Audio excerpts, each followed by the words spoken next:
In 1929, in Florida, two men, maybe two women, with Marilyn Monroe, all in some like it hot.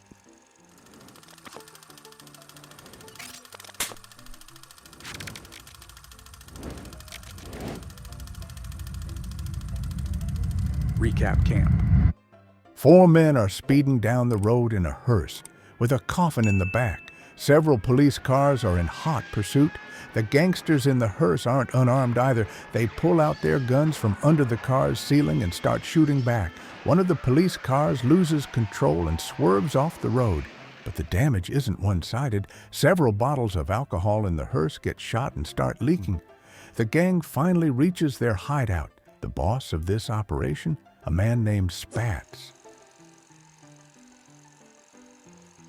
The neighborhood seems quiet, but the police have already tracked them down. The police chief has a plan. He's going to infiltrate the gang's speakeasy, the secret passphrase, "I'm here for my grandma's funeral." He orders his men to wait 5 minutes before storming in with full force. The chief steps inside, but what he sees leaves him stunned. A full-blown high-class dance party with everyone drunk and having the time of their lives. He finds a seat near the band. Meanwhile, Spats and his men arrive and settle into their usual spot. The chief quickly identifies them and waits for the 5-minute countdown to end. And now, here they are, our two beloved main characters, Joe and Jerry. Joe plays the saxophone, and Jerry is on the double bass. Suddenly, the police chief clips his badge onto his coat. Jerry catches sight of it. It's time to leave. The 5 minutes are up. 3, 2, 1. The police storm the building from all directions, arresting most of the people inside. Spats and his men are caught red-handed. As he's being taken away, Spats warns the police chief that he won't be locked up for long, and when he gets out, he's coming for revenge. Joe and Jerry manage to slip away from the police in the chaos. The next day, they are looking for a job. Anything today? Nothing. Thank you. Anything today? Nothing. Thank you. But no one is hiring. That's when Joe overhears from his ex-girlfriend that their boss, Mr. Polyakov, is looking for 2 musicians for a gig in Florida in 3 weeks. They rush to him, begging for the job. But Polyakov bluntly replies, "I need 2 musicians, but 2 women, not 2 idiots. It's a girls' band." They finally manage to find a job for tonight in the farthest part of town and need a car. When they enter a parking garage to pick it up, they're immediately ambushed at gunpoint. Shocked, they watch as one of the men searches their bags only to find nothing but their instruments. The gang lowers their weapons. As Joe waits for the car to be ready, another group suddenly drives into the garage. They jump out, guns drawn, lining everyone up against the wall. Joe and Jerry freeze in place, hiding beside a car. One of the gunmen notices the attendant who is filling up their car and orders him to stand with the others. The leader steps out of the car. It's Spats. Looks like he got out of jail much sooner than expected. Spats accuses the gang of tipping off the cops about their speakeasy. And as punishment, he executes every last one of them. Joe and Jerry seize the moment and make a run for it. Meanwhile, the police arrive and start searching the alleys. They know that if Spats and his men find them first, they're as good as dead. The two dash into a nearby store. That's when Joe gets an idea. He grabs the store's phone and calls Mr. Polyakov, using a high-pitched feminine voice. Hello, Mr. Polyakov? By morning, Joe and Jerry no longer exist. Now, they're Josephine and Daphne. Daphne still isn't sold on the idea until the band's star member enters the room. Suddenly, he has no doubts. They've never been this lucky in their entire lives. Mr. Stack is the band manager, and the gorgeous Sue is the boss. They quickly blend in with the girls, and no one suspects a thing. But there's one woman in the band they both can't take their eyes off. Sugar. They first spot her sneaking a drink and strike up a conversation with her. Now it's time for a little music. Running wild, lost control. Running wild, mighty bold. Feeling gay, reckless too. Carefree mind all the time, never blue. Later that night, their train compartment turns into a dream come true for obvious reasons.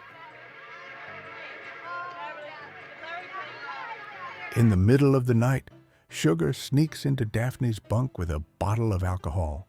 Before long, the rest of the girls join in, turning it into a slumber party.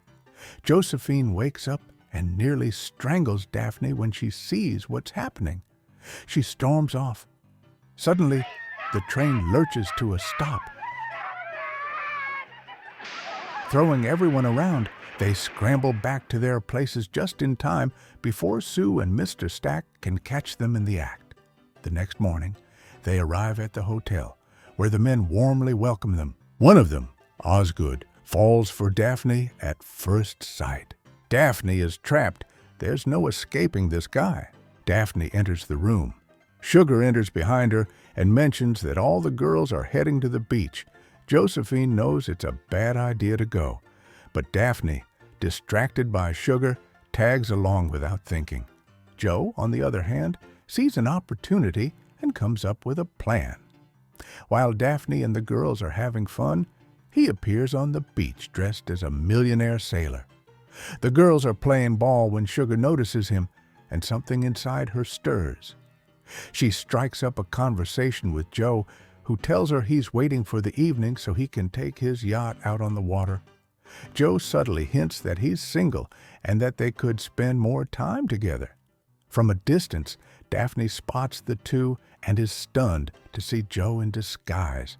She tries to pull Sugar away, but the beautiful singer is already enchanted by Joe. Daphne makes several attempts to get Sugar to forget about Joe, but it's no use.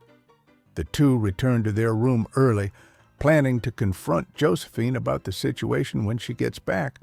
But when Josephine finally enters, she's relaxing in the bathtub, completely unbothered. Sugar heads to her room to get ready for the evening's event, while Joe and Jerry, now thoroughly annoyed with each other, get into a heated argument. Then the phone rings. Joe picks it up. It's Osgood. Speaking in his feminine voice, Joe tells him that Daphne isn't in the room. Osgood excitedly announces that he's reserved a private dinner for himself and Daphne on his yacht that night, and he invites her to join him. He even tells her the name of the yacht. Joe, thinking fast, agrees and hangs up. Jerry scoffs, saying there's no way he's going. Oh, no, not tonight, Josephine. But Joe insists on telling him to meet Osgood on the beach so that he can have the yacht all to himself for the night with Sugar. As night falls, Joe hurriedly changes into his outfit. To avoid running into her in the hallway, Joe climbs out of his window and hops onto a bicycle. Sugar, eager for her date, rushes out of her room. Sugar wears her most stunning dress. She glows like a moonlit night. Sugar arrives at the dock, but Joe is right behind her, planning to surprise her. Hiding beneath the pier, he boards a small boat and calls out to her. Ahoy there! Ahoy! As he puts on his sunglasses, he finally notices his earrings and quickly removes them. They step into the grand lounge, where they find an abundance of liquor and fine food. It's clear that this night is going to be unforgettable. Joe starts to feel something. Meanwhile,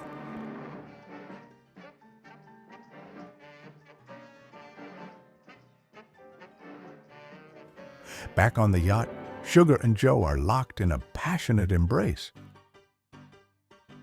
Joe and Sugar return to the shore just as that cheerful, drunken man arrives, still completely intoxicated and happy, and boards his boat. In front of the hotel, Joe and Sugar share a kiss before saying goodbye. Meanwhile, Joe climbs up the hotel wall and sneaks into his room. Daphne, still giddy, excitedly tells Joe that she's engaged. Joe is stunned. She genuinely wants to go through with the wedding, only to later disappear and divorce him. This way, she'll at least get a house and a lot of money. In the continuation, the hotel has some new guests. Guess who? Spats and his gang. Apparently, everyone in the hotel recognizes them, and before they can head to their rooms, they're subjected to a search. Next. Daphne and Josephine enter the lobby, only to be spotted and instantly recognized by the gangsters. They quickly turn around and hop into the elevator. Unfortunately, the men get in with them. As a gesture of courtesy, the mobsters remove their hats, unaware that the very people they are hunting are right in front of them. Luckily, they aren't identified. Joe and Jerry frantically pack their things, ready to flee the hotel. Joe, not wanting to leave Sugar without a goodbye, calls her. They say their final goodbyes.